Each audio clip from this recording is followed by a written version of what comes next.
अस्सलाम वालेकुम। प्रोग्राम सहाफ़ी में मतीउल्लाह जान और मेरे साथ आज मेहमान जर्नलिस्ट और तज्ज़ियाकार माजिद निज़ामी और सहाफ़ी प्रोग्राम के ख़ास मेहमान जनाब जावेद हाशमी, साबिक़ MNA, साबिक़ वज़ीर और एक माया नाज सियासतदान जो किसी तारीफ़ के मोहताज नहीं और अपने दिल की बात कहने की भरपूर जुर्रत भी रखते हैं। जावेद हाशमी साहब और माजिद निज़ामी साहब, आप दोनों का बहुत शुक्रिया।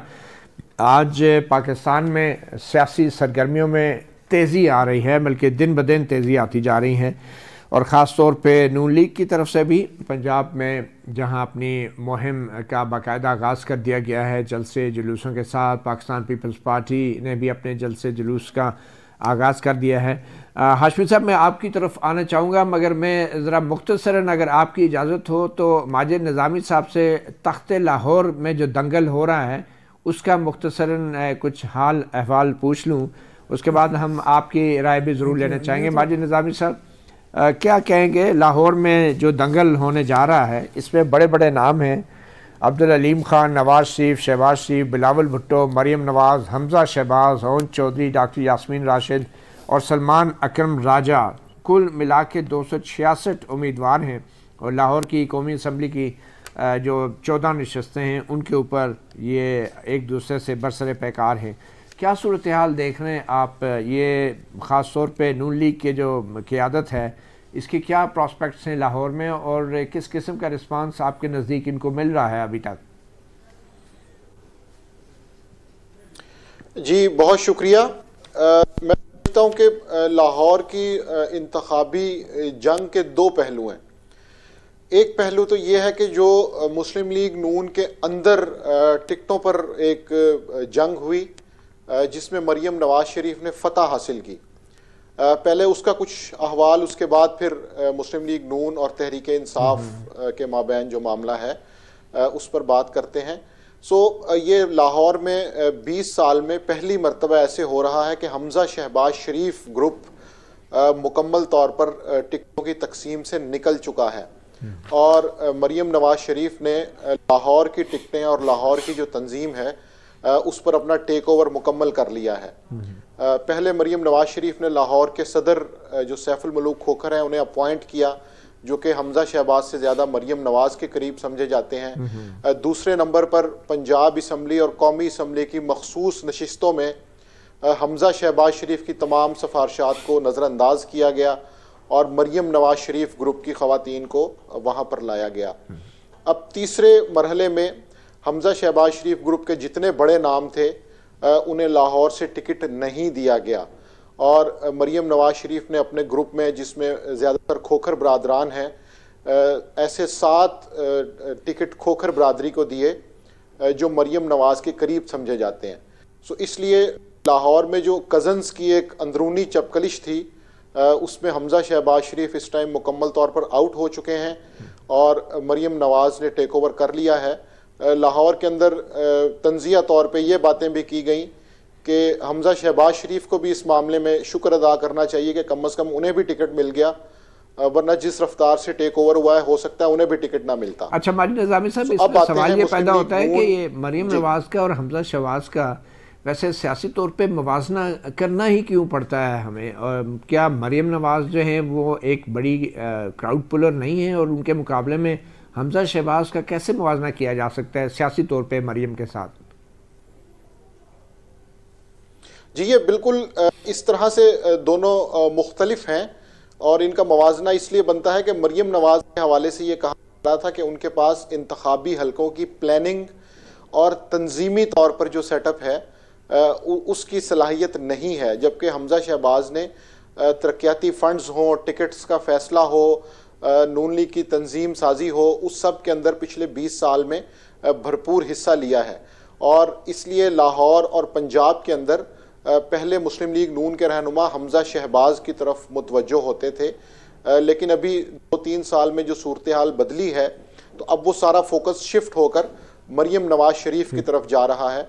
इसलिए दोनों कज़न्स जो हैं उनकी सर्द जंग का फाइनल फैसला इन टिकट्स में हो चुका है। मेरे ख्याल में अब ये सर्द जंग जो है पस मंज़र में चली जाएगी। जावेद हाशमी साहब, आप कैसे देख रहे हैं? नून लीग अभी भी, अगर मैं कहूँ तकनीकी एतबार से, सियासी एतबार से आपकी जमात है, तो आप जो हैं लाहौर, जो एक तख्त लाहौर जिसको कहा जाता है, उसमें आप क्या होता देख रहे हैं इन इलेक्शन में? 8 फरवरी के इलेक्शन में आप समझते हैं कि जो पीटीआई के हवाले से बातें की जा रही हैं कि उसका पोलिंग डे के ऊपर कुछ ताकत का वो मुजाहरा करेगी, क्या लग रहा है आपको 8 फरवरी को क्या हो सकता है आपकी जमात नून लीग के साथ?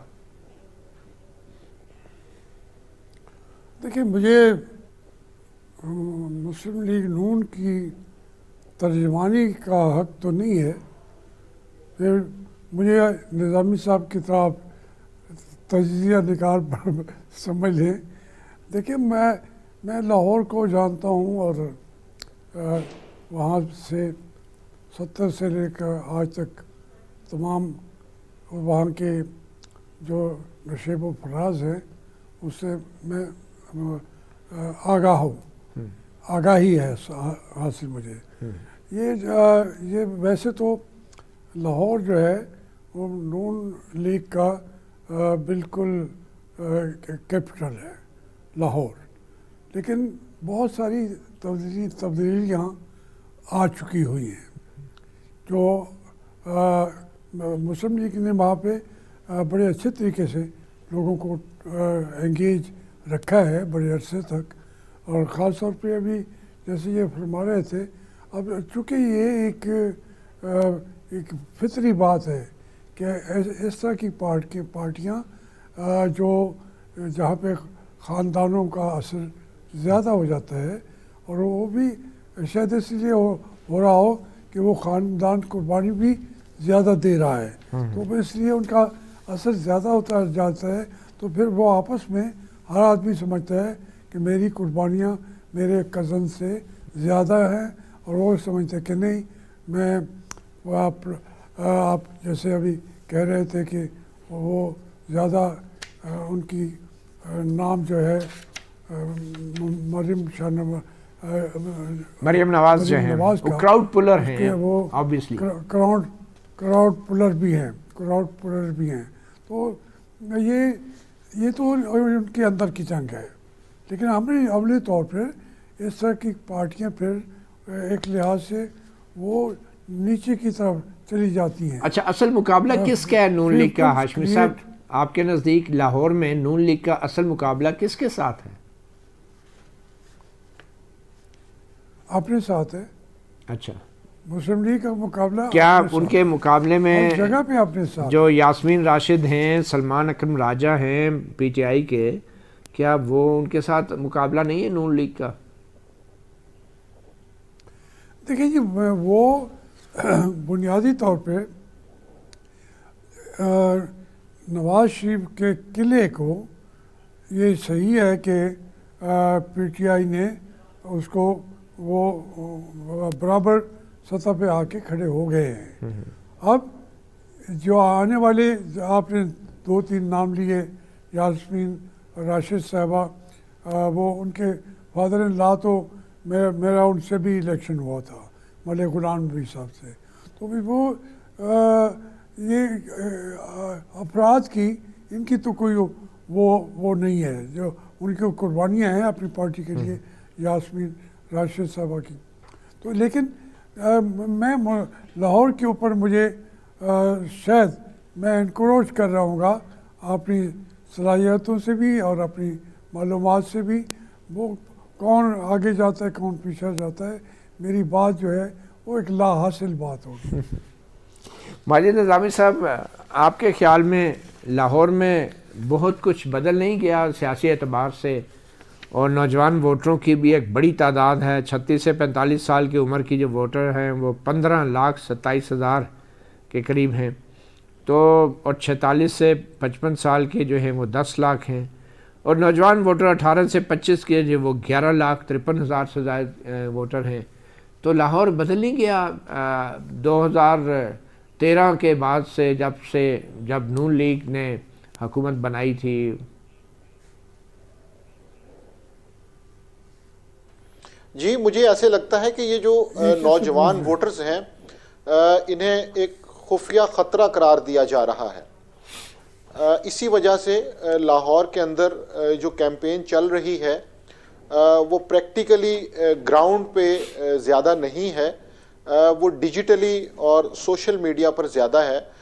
लोगों के पास अपनी अपनी कॉन्स्टिट्यूंसीज़ के हवाले से तहरीक इंसाफ इस बात पे वर्किंग कर रही है कि वो उस हलके के जितने फ़ोन नंबर्स हैं, उस हलके के जितने सोशल मीडिया अकाउंट्स हैं, उन तक वो रसाई हासिल करें।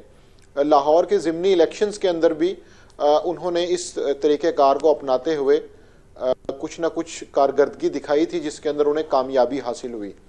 सो इसलिए मैं ये समझता हूँ कि अब मुस्लिम लीग नून के लिए लाहौर को फतह करना थोड़ा सा मुश्किल हो गया है। अभी बल्ले का निशान वापस लेने से यकीनन तहरीक इंसाफ को एक धचका पहुंचा है।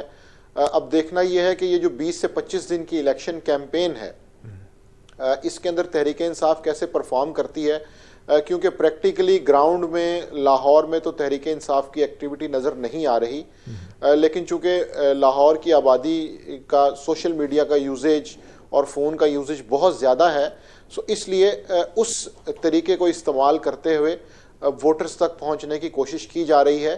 सो ये मेरा ख्याल है तारीख़ में पहली मरतबा हो रहा है कि एक पार्टी ग्राउंड पे कैंपेन करेगी और दूसरी पार्टी डिजिटली कैंपेन करेगी, क्योंकि उन्हें फिजिकली ग्राउंड पे कैंपेन करने की इजाज़त नहीं है। अच्छा माजिद निज़ामी साहब, ये जो बल्ले का निशान लिया गया है तहरीक इंसाफ से, इसका एक नुकसान तो ये हो सकता है कि शायद लोग कन्फ्यूजन में उनको वोट जो डालना चाह रहे हैं वो उनको वोट भी ना मिले, और फिर शायद तहरीक इंसाफ के एक से ज़्यादा दावेदार आ जाएंगे उम्मीदवार, तो वोट तकसीम भी हो। मगर जो सबसे बड़ा नुकसान आप ये नहीं समझते कि जो नताइज होंगे वो नताइज अगर जैसे भी हुए तो ये एक वजह बताई जाएगी कि क्योंकि बल्ले का निशान नहीं था तो इसलिए पीटीआई पिट गई। तो ये नताइज जैसे भी हासिल किए जाएं या जिस तरह के भी होंगे तो उनका जवाब तो बन जाएगा ना बल्ले का निशान ना होने की वजह से। ये बिल्कुल आपके इस सवाल के जो दो निकात हैं, पहला नुक्ता बिल्कुल दुरुस्त है। लाहौर में बिलावल भुट्टो जरदारी के हलके में बाकायदा इस तरह का एक मामला सामने आ रहा है कि तहरीक इंसाफ के दो उम्मीदवार वहाँ से कैंपेन कर रहे हैं। एक ज़हीर अब्बास खोकर हैं जिन्हें पहले टिकट मिला, वो साबिक MNA हैं, साबिक MPA हैं, वो अपना इलेक्शन कैंपेन कर रहे हैं। दूसरी तरफ शब्बीर गुज्जर आ चुके हैं जो कि उस हलके से साबिक MPA हैं।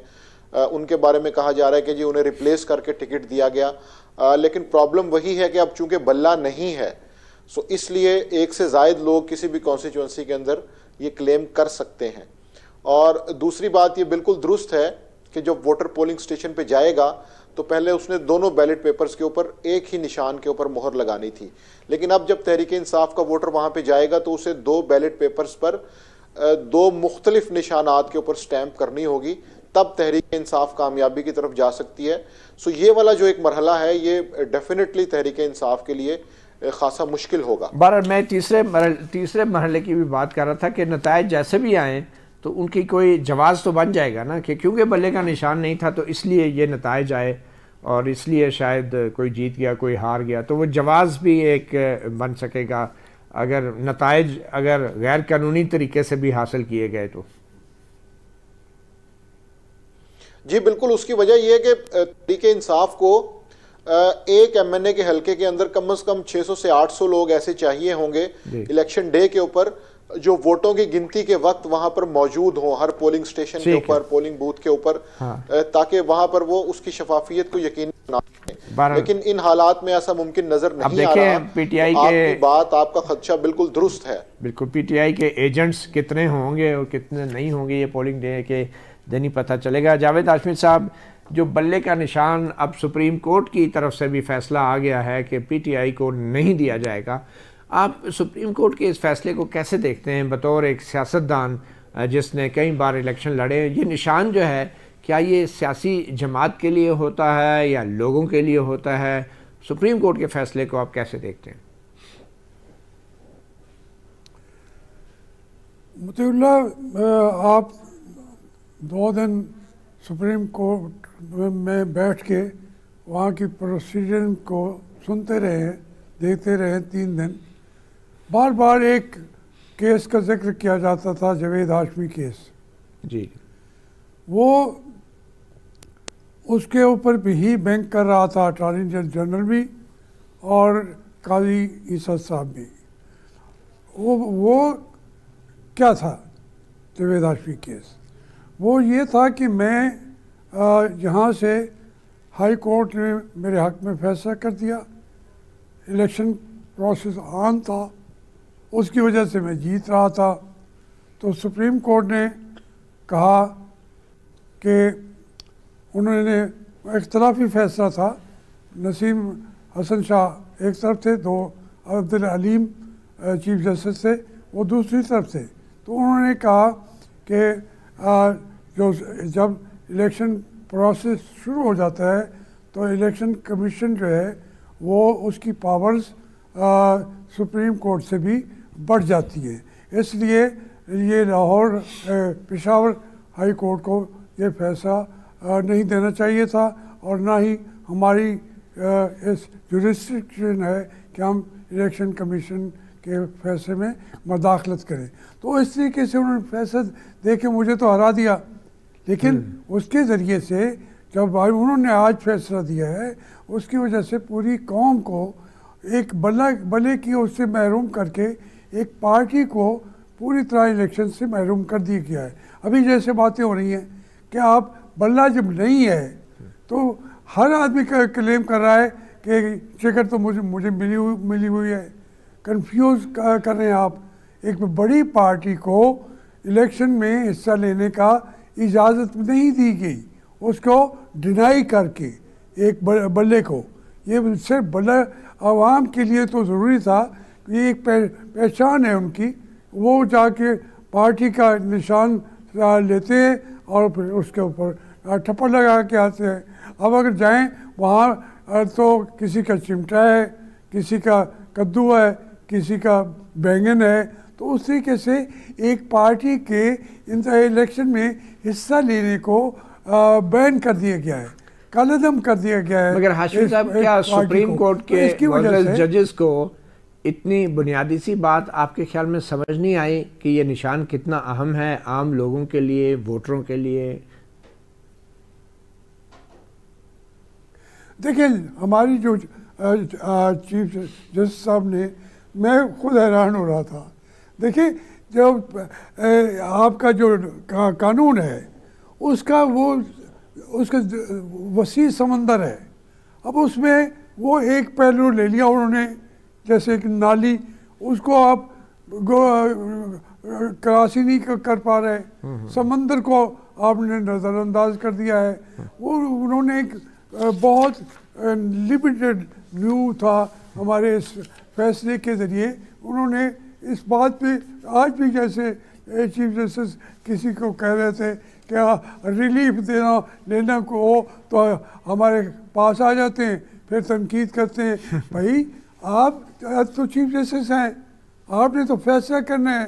अगर आप खुद पर्सनलाइज किस्म की बातें करेंगे तो वो कानून के अंदर तो दुनिया बहुत है, फैसले दे सकती है चीफ जस्टिस के अख्तियारात भी उनके पास हैं, लेकिन उनको ये है कि किस क्राइसिस ख़त्म करना हो तो फिर सुप्रीम कोर्ट की पावर्स हैं एज कानून साज भी, एक आइन के अंदर अमेंडमेंट का हक भी है। लेकिन अगर आप ये लिमिटेड तरीक़ा से अख्तियार करेंगे और फिर क्राइसिस ख़त्म करने के बजाय क्राइसिस पैदा करेंगे, तो यही क्राइसिस तो था जो नजरिया ज़रूरत में आया था जस्टिस मुनीर। बिल्कुल, अल्टीमेटली फिर लोगों को फील्ड मार्शल अयूब खान या जनरल याहिया या जनरल मुशर्रफ याद नहीं रहते, अल्टीमेटली फिर जस्टिस मुनीर याद रहता है, या फिर जस्टिस अनवारुल हक याद रहता है, या फिर जस्टिस इरशाद हसन खान याद रह जाता है।